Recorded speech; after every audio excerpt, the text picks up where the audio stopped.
Good evening, welcome to ITV News. This is Friday night's calendar with Lisa Adlam and Michael Billington. Thank you for joining us. Here are tonight's main stories.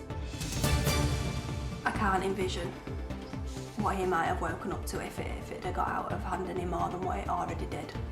A family's terrifying ordeal as a gang armed with machetes targets their home in Pontefract.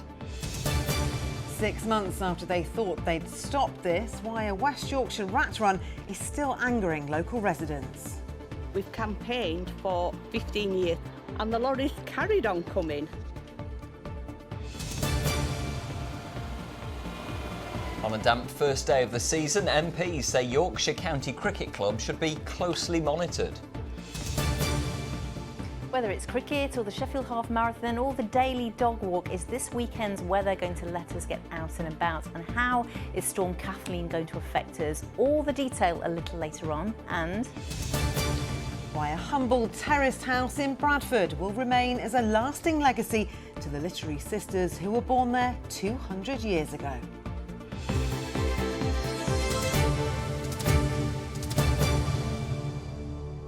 But first tonight, a terrified woman has described how she feared robbers armed with weapons, including a machete and a knife, were going to kill her family when they smashed their way into her home. Rebecca Davis, who's from Pontefract, said she and her partner confronted the gang of 5 so they wouldn't find her 4-year-old son sleeping in another bedroom. Her partner was injured and needed hospital treatment after the incident. And we should warn you that some people may find images of his injuries upsetting. West Yorkshire Police are investigating. Katie Oscroft reports. Under cover of darkness, 5 men approached the home of Rebecca Davis and her partner. It would become clear they knew exactly why they were there. Cameras around the back of the house pick up the gang, who smashed their way through toughened glass doors. And once inside, they even turned the light on. What they've done is they have actually smashed a patio flag.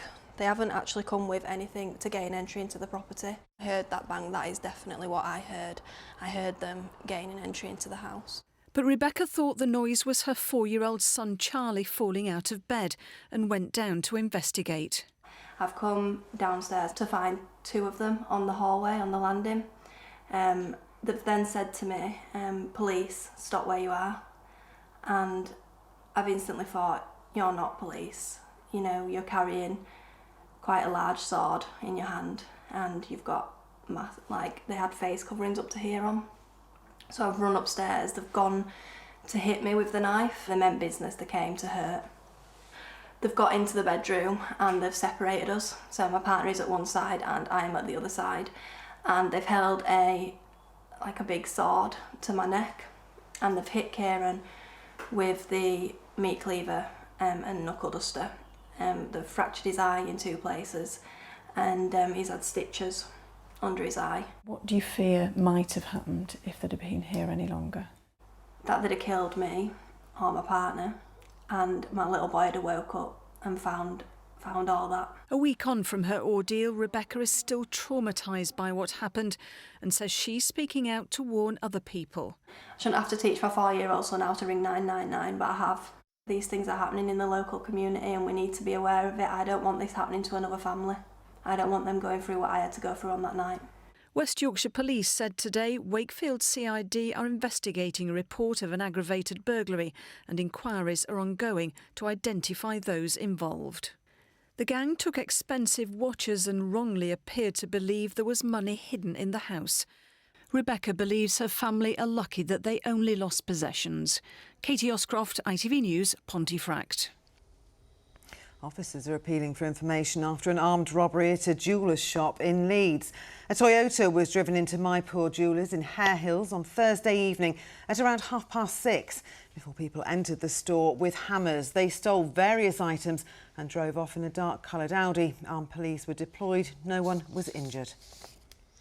Now, when lorries were banned from using a narrow Pennine Lane in West Yorkshire, people living there thought the days of frequent crashes and near misses were behind them.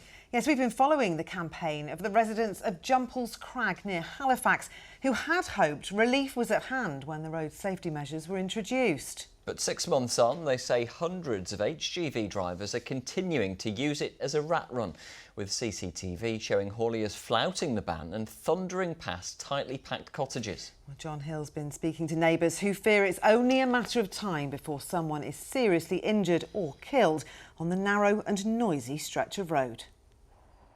Well, this is Jumpole's Crag on the outskirts of Halifax, one of many communities that, well, they have narrow roads, and those roads simply weren't built for the volume and the size of traffic that we get today, but particularly lorries. Now, after years of campaigning, the residents here managed to get a ban brought in on lorries using this road just under 6 months ago. But look at these videos.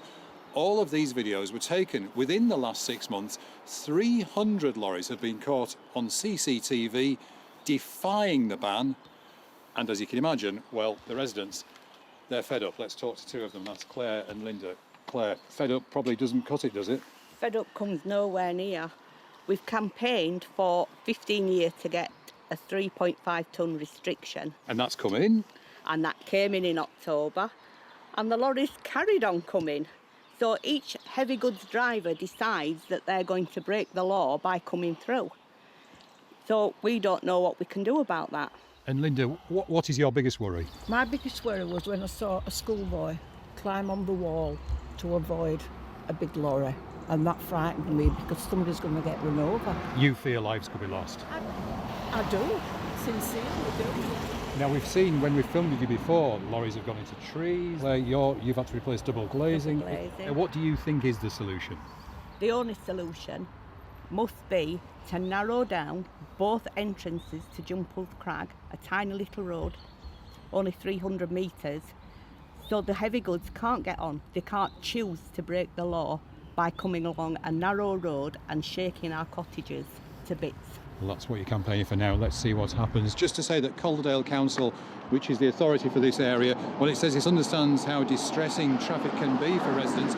West Yorkshire Police, well, they're going to send a so-called problem solver to talk to the residents, so we'll see if their problems really are solved. By the way, lorry drivers, you have been warned. Do not use Jumpole's Crag. There's John Hill reporting there. Well, meanwhile, more than 300 drivers were stopped in just 1 week on South Yorkshire's roads for dangerous driving. Officers patrolling the motorway in an unmarked lorry caught drivers texting at the wheel and driving without insurance. The operation comes after 15 people died on South Yorkshire's roads in the past 3 months alone. There's been more disruption on the rail network today, with passengers being told not to travel as drivers strike over pay. East Midlands Railway haven't run any services due to the walkout by ASLEF members. Disruption will continue into the weekend, with no Transpennine or Northern trains running tomorrow. LNER will run a reduced timetable. The government says a pay offer remains on the table. Now, still to come before the end of calendar this evening. This is that missing piece of the jigsaw. This is where they were actually born.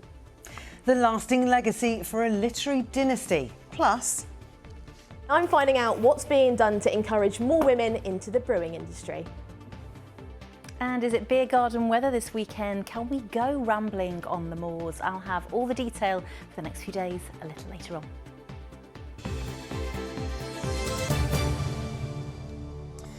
Now, a new law means that people with caring responsibilities can take up to a week of unpaid leave every year, starting from tomorrow. The Carers Leave Act could benefit more than 180,000 unpaid carers across our region. But there are concerns that not enough businesses or employees know they're entitled to it. Catherine Walker has more. All right, Grandma. As an unpaid carer, Laura's life is a delicate balance. She's either looking after her grandma Joan or fitting in her full-time job. She says carers' leave will help relieve some of the unrelenting pressure. It's a constant juggle, and in fact I have basically 2 more than full-time jobs. That's sort of how I describe it to people.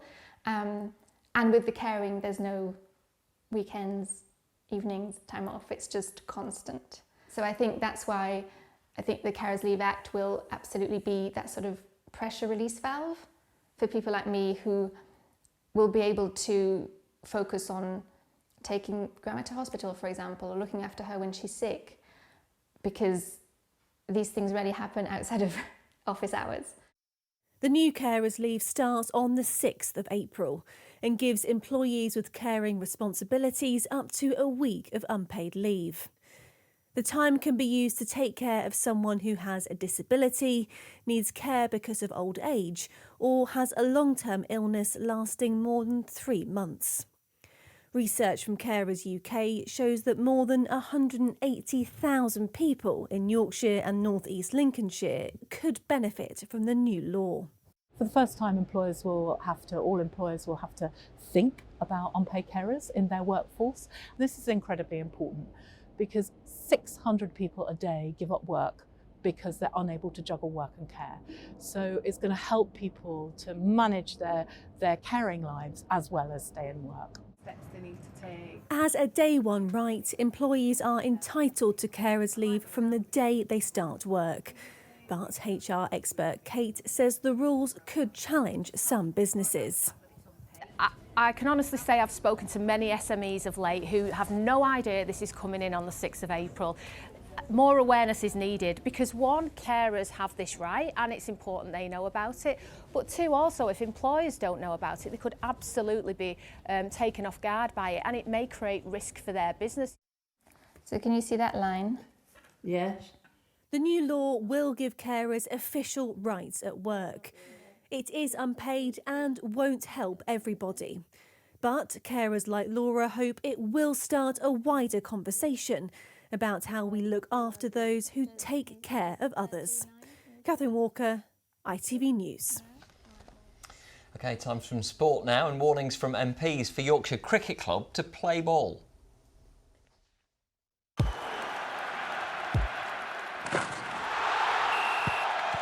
Xero Accounting Software sponsors ITV Regional Sports Report. Well, Chris joins us in the studio. Chris, what has the government had to say on the Yorkshire cricket racism scandal today? Yeah, well, Lisa, MPs from the Culture, Media and Sport Committee have told the ECB, which is cricket's governing body, to keep an eye on Yorkshire following the return of Colin Graves as chairman to ensure that we don't see a return to what they describe as business as usual, which saw a culture of discrimination exist within the club. Now, Mr Graves was the chairman of Yorkshire between 2012 and 2015, which coincided partly with that racism scandal that's engulfed the club over the past few years. Now, the Prime Minister Rishi Sunak and the Culture Secretary Lucy Fraser were at the Oval today to announce a £35 million investment into grassroots cricket to improve access to the sport for children in state schools. Now, the Culture Secretary was asked there about the situation at Yorkshire. Of course, Yorkshire Cricket Club has been on a journey any racism in sport is totally unacceptable. And I'm really pleased that Colin Graves has apologised and accepted that there were issues in Yorkshire cricket. And I know that the ECB are going to monitor and ensure that Yorkshire cricket continues on that correct journey. So what about Colin Graves today? Has he had anything to say about this? No, not on record to the media. As you'd expect, we have asked for an interview. I mean, it's no coincidence that this has happened today on the first day of the new county championship season. I was actually up at Headingley this morning, but the bad weather overnight left an incredibly soggy outfield, and despite the best efforts of the ground staff there was no play before lunch in the match between Yorkshire and Leicestershire. Now, I understand there was a meeting for members with Mr Graves this morning, and I spoke to one man who was at that meeting.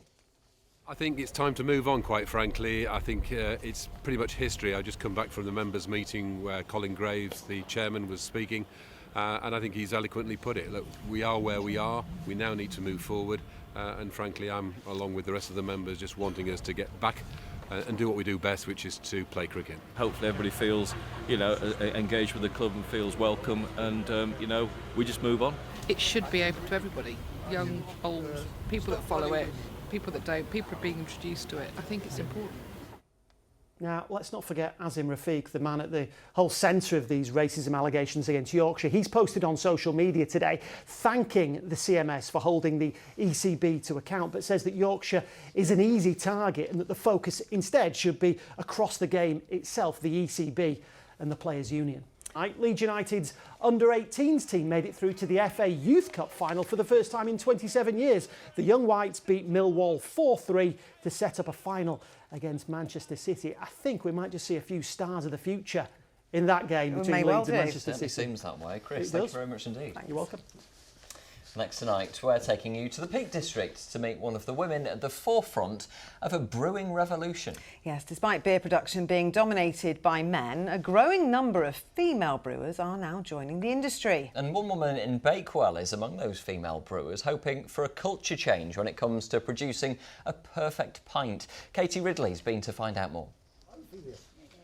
For years, the beer industry has been dominated by men. But here at Thornbridge Brewery in Bakewell, they are determined to change that. There's a massive stereotype that women can't keep up with the physical side of the job, I think, or that women simply don't belong in a brewery. We've had kind of people come in for collab brews and just walk straight past me or things like that. Women aren't necessarily treated with the same respect as men in the industry. Up until the Industrial Revolution, it was mainly women who brewed beer. They were called brewsters and were heavily relied upon to taste and test the ales, deciding on which ones could be drunk and which ones didn't make the cut. Double Diamond, the beer the men drink.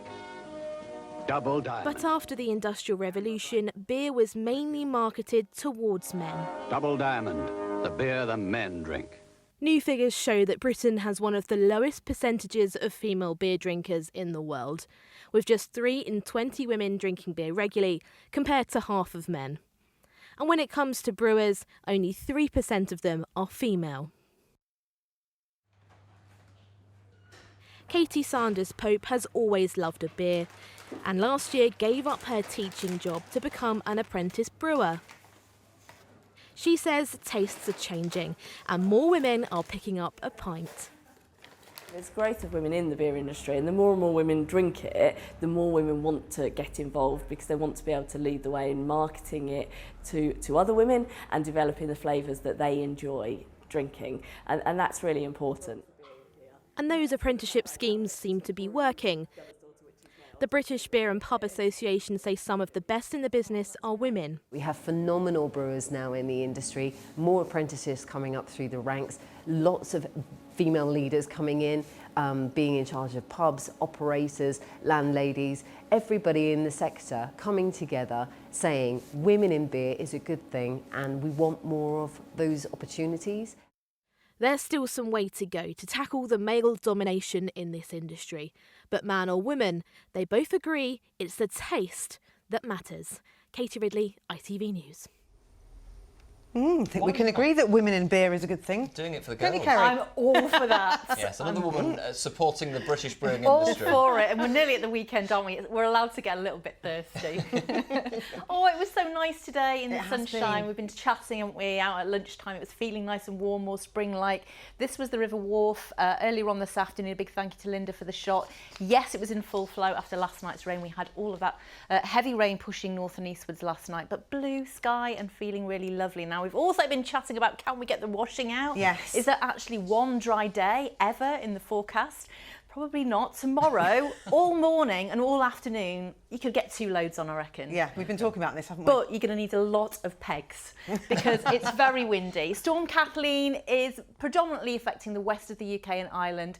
Gusts 60 to 70 there if you are travelling. Of course, it's half-term holidays still. Large waves, but for us, still right over the tops. If you're doing a sort of ramble over the Pennines or the Peaks, gusts in excess of 50 miles an hour still possible, but it will feel warm.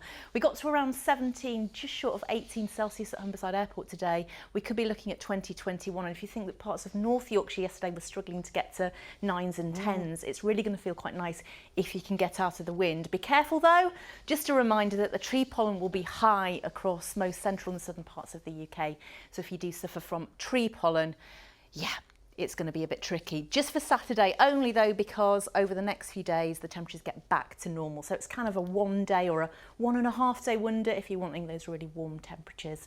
Now, we saw your lovely piece, didn't we, earlier on? We were chatting about the eco Yes, beavers earlier on rewilding Tuesday. of the beavers. Roy Briggs has seen a water vole which were very endangered. They had a massive decline in the 90s, so it's made his whole year, he said, by seeing a water vole. And I want to show you this because it's Banksy, the bank vole. I'm in love. It's the weekend, it must be.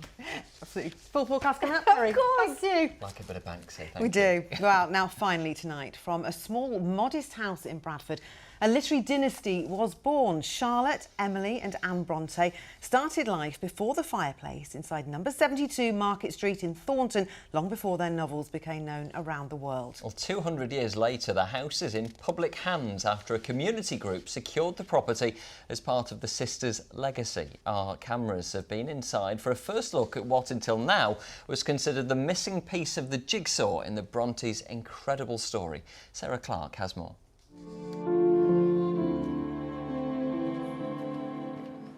Behind the door of this humble terrace unlocks the beginning of a story.